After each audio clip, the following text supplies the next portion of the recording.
আমরা বিশ্বাস করি যদি ওই 5 আগস্টে খুনি হাসিনা জান নিয়ে পালিয়ে যাওয়ার পরে আমরা এই বাংলাদেশ নিয়ে যে শব্দগুলো দেখেছিলাম সেগুলো আমরা বাস্তবায়ন করতে চাই, তাহলে আমাদের এই রাজনৈতিক দলগুলোকে ঐক্যবদ্ধভাবে কাজ করতে হবে। আমাদের যে কোনো একটি বিষয়ের পক্ষে বিপক্ষে কথা থাকবে, যুক্তি তর্ক থাকবে, কিন্তু দিন শেষে যেটা দেশের জন্য, দেশের মানুষের জন্য মঙ্গলকর, আমরা সবাই যেন সেটাতে ঐক্যবদ্ধ হতে পারি। আমরা বিশ্বাস করি আমাদের এই রাজনৈতিক দলগুলোর মধ্যে যদি এই মিউচুয়াল রেসপেক্টটা থাকে, আগামীর বাংলাদেশ হবে অপ্রতিরোধ্য বাংলাদেশ। আমরা আপনাদেরকে অনুরোধ করি বাংলাদেশের সরকারি যত কর্মকর্তা কর্মচারী আছে তারা যেন আর তাদের দায়িত্ব পালন বাদ দিয়ে তোষামোদীর রাজনীতিতে লিপ্ত না হয়। আমরা অনুরোধ করি বাংলাদেশ পুলিশ নামক যেই প্রতিষ্ঠানটিকে খুনি হাসিনা ধ্বংস করে দিয়েছে সেই প্রতিষ্ঠানটি যেন কাজের মাধ্যমে তার গৌরবটি আবার ফিরিয়ে আনে। আমরা আপনাদেরকে অনুরোধ করি সরকারি সকল অফিস আদালত যত কিছু রয়েছে, সে পুলিশ হোক, বিচারক হোক, আমলা হোক, দয়া করে জনগণ থেকে হাত পেতে ওই ঘুষের টাকা নিবেন না। দয়া করে জনগণের জন্য, জনগণের সাথে সামান্য স্বার্থের জন্য এই অন্যায়গুলো করবেন না। আমরা আপনাদের সামনে অনুরোধ করতে চাই এই রাষ্ট্রীয় প্রতিষ্ঠানগুলোকে খুনি হাসিনা নিজ হাতে ধ্বংস করে দিয়ে গিয়েছে।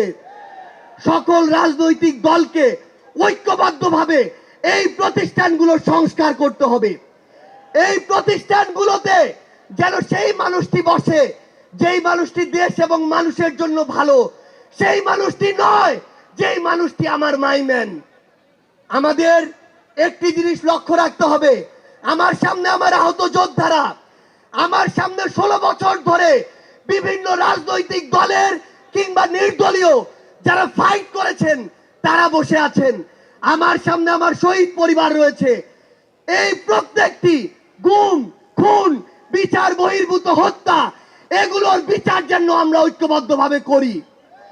এই খুনি হাসিনার বিচার যেন আমরা ঐক্যবদ্ধভাবে করি।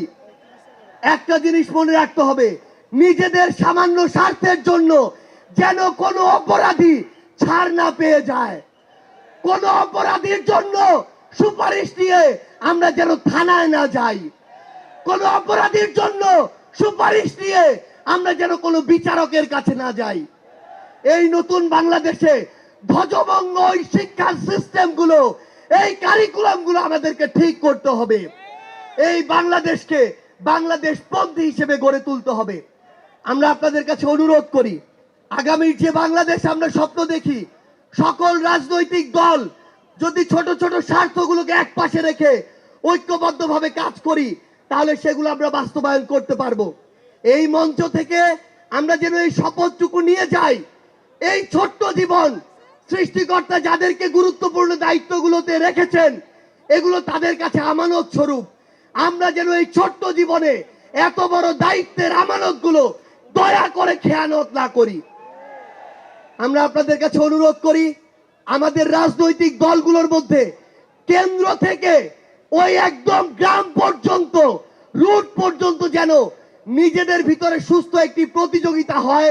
দয়া করে যেন আমরা কাউকে প্রতিপক্ষ না মনে করি। আমরা যদি যারা বড় রাজনৈতিক দল রয়েছি ছোটদেরকে ধীরে ধীরে সামনে এগিয়ে যেতে না দেই, তাহলে আমাদের মধ্যে ধীরে ধীরে এমন একটি মানসিকতা আসবে যেই মানসিকতা হয়তো আমাদেরকে ধীরে ধীরে একটি স্বৈরাচারী আচরণের দিকে নিয়ে যেতে পারে।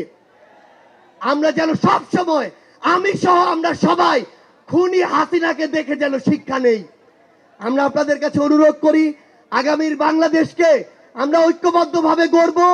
এবং একটা জিনিস শুধু মনে রাখবেন, দিন শেষে দেশ এবং মানুষের স্বার্থকে সবার আগে রেখে যদি আমরা এগিয়ে যেতে পারি তাহলে আমাদের কাঙ্ক্ষিত বাংলাদেশ সম্ভব। আপনাদের সাথে লড়াইয়ের রাজপথে অথবা বিজয় দেখা হবে। সব সময় বাংলাদেশের এই নতুন আজ যে পার্টিটি জন্ম নিতে যাচ্ছে সেই পার্টির সাথে থাকবেন, সমর্থনে থাকবেন, দোয়ায় রাখবেন। আপনাদের সাথে আবারও দেখা হবে। রাজপথের সংগ্রামে অথবা বিজয়ে। ধন্যবাদ সবাইকে।